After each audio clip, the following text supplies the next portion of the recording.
চলো বেবি, সাবধানে যাবে।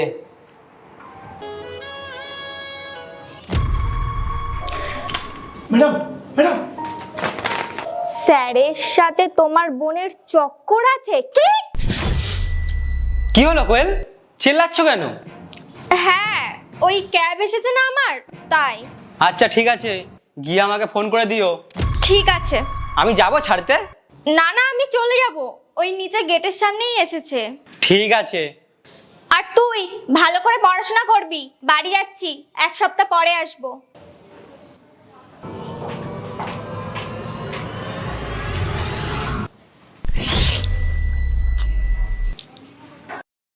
কি কি দেখছিস?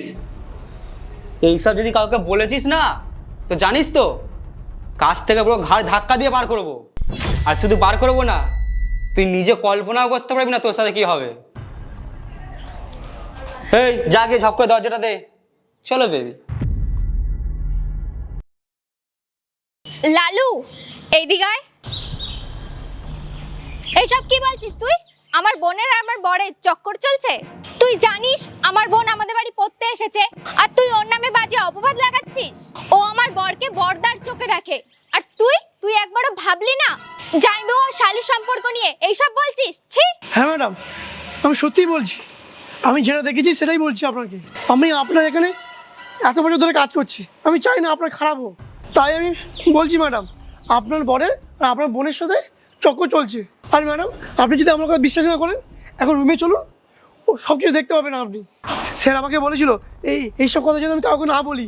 লালু, যদি এটা সত্যি হয় তাহলে আমি তোর কথা বিশ্বাস করছি, কিন্তু তোর কথা যদি মিথ্যাই হয়, ওরা যদি রুমে নাই থাকে, তাহলে তুই কল্পনাও করতে পারবি না তোর সাথে কি হবে। তুই আমার বোনের নামে বলছিস, কিন্তু যদি ওরা এসব করে তাহলে আজকেই সব সম্পর্ক শেষ। চল দেখি আমার সাথে।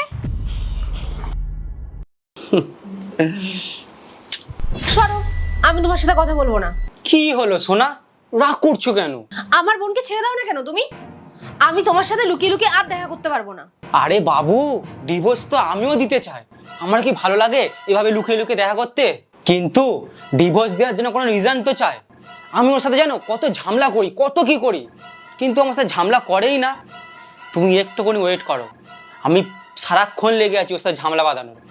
একটা কোনো রিজন পাই, সঙ্গে সঙ্গে ওকে ডিভোর্স দিয়ে দেবো। সব সময় একই কথা। তুমি বলে দাও তুমি আমাকে ভালোবাসো। আচ্ছা ঠিক আছে, ছাড়ো না। এত কম সময় পাই, তাও তুমি এরকম। ছাড়ো এইসব, চলো একটু মজা করি।